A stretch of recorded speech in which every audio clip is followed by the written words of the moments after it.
This video is titled, Wearing Her Hair Doesn't Make You Pretty, but It Makes Her Prettier. And if you think that they're prettier than you, then go ahead. If you want to continue to wear their hair on your head for special occasions, for your engagement photo shoot, for your graduation, for your baby shower, for your wedding day, and then when you want to look back at those pictures in years to come and your kids are asking you, Mom, why were you wearing wigs in all these pictures?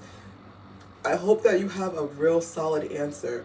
If anybody were to ask me about the wigs that I used to wear back in the day, I was rooted in like insecurity. I didn't think I was cute. I thought the other girls were cuter than me, and that's why I was wearing their hair on my head. Because I thought, oh, look at them, they get all this attention. Meanwhile, now that I'm natural, attention is not hard to come by. It's really not. And also, get to a place where you're not desiring people's attention or validation. Stop acting like your hair is a disease. Please. Hey y'all, welcome back to my channel. If this is your first time seeing my face on your screen, welcome. My name is Marilyn, but I go by Mare, and this is my channel, Heal with Mare, where I talk about healing through generational trauma and breaking generational curses.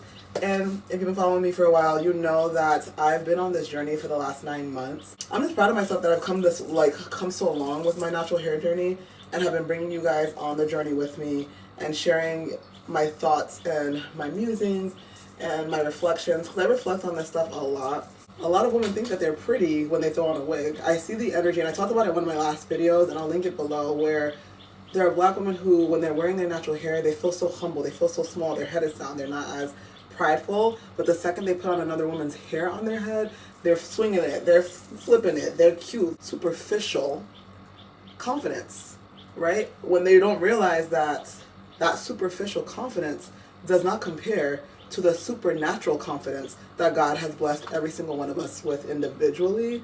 And so individually, we're all beautiful in our own way, but I feel like a lot of black women here on the motherland, where I'm at in Accra, don't see that, because they're constantly putting on a hair texture and wigs that don't match their leave out, or they're wearing weaves that don't match their leave out, and their leave out is frizzing up in the heat, and they're struggling, and I'm verbally hearing them say they're struggling because of the humidity. And I always want to ask myself in my journey, like, especially at the beginning when I was still struggling with wearing wigs, because I didn't cold turkey stop wearing wigs. It took me a little while to finally get to a place where I only wear my hair. If I'm getting my hair braided or if I'm getting my hair done, it's being done on my God-given hair. I'm not putting any extensions on. And that's my personal prerogative. That's my personal choice. There are some natural girls out here that still don't care if they're, they love their hair. That's what they say, right? They say that they love their hair. And they're still wearing wigs, they're still switching it up, and they're still doing whatever. But I'm not that natural girl. I'm the type of girl who really just wants to be my default. Like, for my natural hair to be the default. Just like every other girl, their hair is their default for the most part. And they might put in added extensions, but their extensions legitimately match their natural hair texture. So I want to be like that. I want to be free. I want to be like the girls that we try to be like. The girls who go on vacation, be flirty, be cute, wet their hair in the water, don't think twice, it dries up, and then they're on their way. I want that too. And I'm at that place now, finally. And it's really nice to be here. But back in the day when I was still struggling at the start of this journey, I would wear the wigs on my camera, right? So like I would come on YouTube to shoot content, and I would feel like a prisoner, because I was like, I can't shoot this content on YouTube unless I have my wig laid, unless I have all this makeup on, because I was trying to get y'all to subscribe to me back then. I was trying to appeal to people to subscribe to me, to like me, to double tap, to give me all these likes and all this attention, and to say yes, or give me the heart eye emoji, yes girl. Meanwhile, like, you're not really uplifting me, you're uplifting this caricature of myself. You're uplifting me in a costume, because me in a bust down will never be who I actually am. Me in somebody else's hair texture is actually not the way God has created me, and that's never going to be who I actually am. So when these women on my social media platforms were amping me up and liking my videos and pictures when I was super made up or in a cute little outfit, they're not really liking me. They're liking this image of me, this fake facade of me. And why do we do that? Like, why are y'all all encouraging that behavior? I don't even like, when I see videos and pictures now of somebody who's not being themselves, and they're all super dialed up, and they have somebody else's hair texture, I will pray for them, and I'll scroll past their video or scroll past their picture, because I just don't want to encourage that behavior. I'm not going to encourage it. And I wish more people at the time when I was obsessed with wigs would have pulled me aside and let me know I was beautiful with my natural hair, and would have encouraged me. And that's the voice that I'm reminding y'all that you're absolutely gorgeous with your God-given hair. You don't need any add-ons. You don't need to put her hair on your head.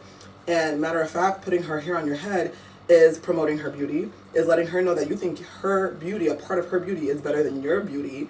Because I say the word beauty about your hair because your hair is beautiful, and so is hers. We all have beautiful hair. Why? Because the creator, God, doesn't make mistakes. He created us in his image and in his likeness, and all of us do have a different look for a reason. A lot of it is biology. Honestly, in Africa, my head does not, I don't be sweating on my scalp. Like my hair in the natural, I feel like it's like a cooling mechanism. It keeps me cool. My hair, you know, the body will sweat, the forehead will sweat, but I feel like my head doesn't get as hot as it used to when I was trying to wear the wigs and the weaves and all that, or when I had a relaxed hair, like when I had a relaxer in my hair.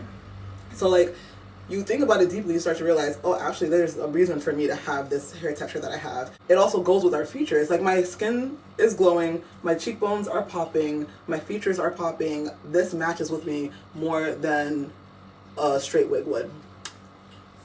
Right. And so, I don't know, I'm just tired of I'm tired of making somebody else feel better than me. And I know, you know, I know for a fact, like, we're not living in a vacuum. So there are people who see us day to day. And remember, I'm somebody who really, I'm at a point where I no longer care about what people think. But I do need to mention this, right? There are people who see us in a massive way, right? They see us as Black women on a massive scale, hiding our hair and wearing their hair. What does that send them? Like, what message does that send them? And I know a lot of y'all are gonna be like, oh, I don't care. And it's good. You shouldn't care what you know, you shouldn't really care and live your life based on the opinions of others and their perceptions. But also, you should have a level of shame. Like, let's bring back shame, because when I think back to my old wig pictures and the way I was obsessed with somebody else's hair texture, there's a little bit of shame that comes up. But, you know, Jesus washes that away. But I still recognize that that was abnormal. That wasn't okay to covet and to desire and to lust after Asian textured hair, Eurocentric textured hair. That was actually really weird, and that was me putting their beauty on a pedestal while hiding my beauty. There were times where I wouldn't even want to leave my house with my natural hair. My natural hair was relegated to the inside of the house. My natural hair was covered up when I was outside or going out on the weekends. That's when I would wear that's when I would wear wigs. On the weekends, that's when I would throw on a wig. When I was going to special events, that's when I would throw on a wig. And that in and of itself is sending a message to people outside of me, people who don't know me. That sends a message to them. And most importantly, it was sending a message to my daughter, who would side-eye my wig when she was only a few weeks, like the early months of her life. She would give me the side eye when I would throw on a wig, because she knew, because she lives with me 24/7, she knew that at the end of the day, the wig would come off. In the morning, it wasn't on my head, so why all of a sudden was I putting on a wig to leave the house? That sends a message that it's not okay to leave the house with your natural hair. And as a grown woman, I'm not okay with sending that message to anyone. My daughter, Asian women, white Latina women, multiracial women that might not have my hair texture. Like, people who don't have my hair texture should not know that I don't like my hair. And the way they know I don't like my hair is by me hiding it. And I know there's going to be a whole bunch of people in my comment section, a whole bunch of Black women in my comment section saying, I'm confident, I love myself. But I'm going to be really honest. I can't trust at this point in the game, and I'm being so honest, and this is coming from a place of love. At this point in the game, it's really hard for me to trust a Black woman who does not really love herself. It's really hard for me, because when I think about how I used to be when I didn't love myself, I was not the type of person who was trustworthy. Like, I had jealous tendencies. I was insecure. I would project my insecurities onto others. I was only thinking about, like, myself. I was really selfish, thinking about, how can I get all these likes? How can I secure the bag? How can I look extravagant and present myself as this extravagant person? Whereas now I'm literally serving my family as a stay-at-home mom and as a stay-at-home wife. I serve my family. I put them first. I literally serve others.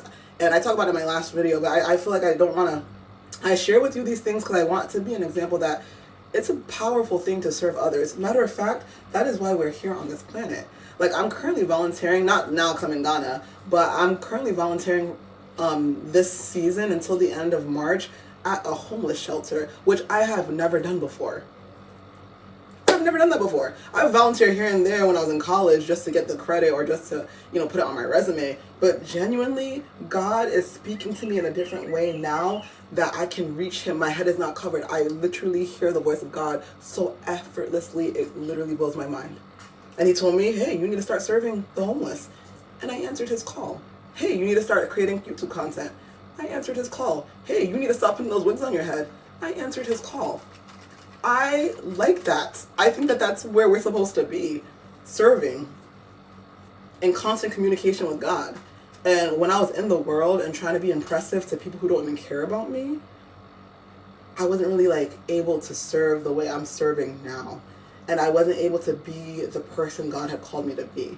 And listen, everybody's journey is different. My journey is attached. I can tell that God has attached my journey to the natural hair movement. I know he has, because I started this YouTube channel on natural hair. This YouTube channel was started way back, 2008. And then I started talking about my natural hair journey. There's a reason why. I don't find that to be a coincidence. God is bringing me back to his original plan for my life. And it feels so good to be obedient. But yeah, y'all, I just gotta say, listen, stop making people look prettier than you. Stop acting like your hair is a disease. Please, nobody's prettier than you. And if you think that they're prettier than you, then go ahead. If you want to continue to wear their hair on your head for special occasions, for your engagement photo shoot, for your graduation, for your baby shower, for your wedding day, and then when you want to look back at those pictures in years to come and your kids are asking you, Mom, why were you wearing wigs in all these pictures? I hope that you have a real solid answer that is rooted in God, especially if you're a Christian person. But to be honest, if anybody were to ask me about the wigs that I used to wear back in the day, it was never rooted in God. It was rooted in like insecurity. I didn't think I was cute. I thought the other girls were cuter than me, and that's why I was wearing their hair on my head, because I thought, oh, look at them, they're getting all this attention. Meanwhile, now that I'm natural, attention is not hard to come by. It's really not. And also, get to a place where you're not desiring people's attention or validation. I'm at a place, for me, I've learned that nobody cares about me. And I had to learn that the hard way after losing people that I loved, and it was crickets. And it wasn't that it was crickets. I definitely had people support and people who like empathize and reached out to me, but that goes away really quickly. The only being who has been consistent in my life, outside of my husband, and my husband, he's doing the best he can. He's a human. He doesn't really get the loss that I feel. He doesn't get it. I lost my mom. I lost my brother 13 months apart. In 2023, my mom died. In 2022, my brother died. 2016, my dad died. So I've gone through a lot of trauma, and I realized that this life is fleeting. And I'm not going to sit back in my life, look back at old pictures and I'll never see the hair on my head. That's crazy. That's ridiculous. That's demonic. So I say all that to say, my husband did the best he could, but could never relate with me. Like, he could never relate to me, and he could never comfort me. My friends, they have their own lives. They checked on me the first couple of weeks, and then they went to do their own thing. And that's human beings, right? And there was a little bit of bitterness in me, and I'm like realizing that the bitterness comes from me putting too much on people. And I've stopped putting things on people, especially the fact that people don't care about me like that. So instead of putting things on people, I go to God for everything. God is my refuge. God is my source of comfort and peace and love and joy. And now that he's my source, I'm like, okay, so how can I please God? Well, part of it is believing his promises. In the book of Psalms 139, verse 13, he told us that we were fearfully, wonderfully made and knitted in our mom's wombs. So if I'm fearfully, wonderfully made, why am I trying to look like everybody else? It's that simple. So yeah, I've completely changed and transformed my belief systems, and it was by a choice. I didn't do anything special. I didn't have to go to therapy to get to this place with my hair. I just made a choice to feel beautiful. That was literally it. And I'm somebody who legitimately did not feel pretty when I was wearing my God-given hair. So if I can be at this place, there's no excuse for other people who really want to get here. Like if other women really want to get to this place, there's really no excuse other than you think she's prettier than you. That's all. And it's okay. Like when I look at those pictures of black women who wear their lace frontals and all that, I don't really see luxury. I just see an insecure person who thinks that girls with that hair texture that she's wearing are prettier than her. If you're wearing somebody else's hair texture, when I look at you, I see someone who does not find themselves to be fully attractive and they need to borrow somebody else's beauty. That's what I see. I call it as I see it. I keep it a buck. I don't hide my face on this channel. This channel is not faceless. Y'all see my face? I stand on business, and I stand 10 toes down when I say the wigs are demonic. But you're not demonic. You can return back to Jesus. You can return back to your original self. It's a choice. Anyway, I love you so much if you got to the end of this video, and I will see you in the next one. Bye, y'all.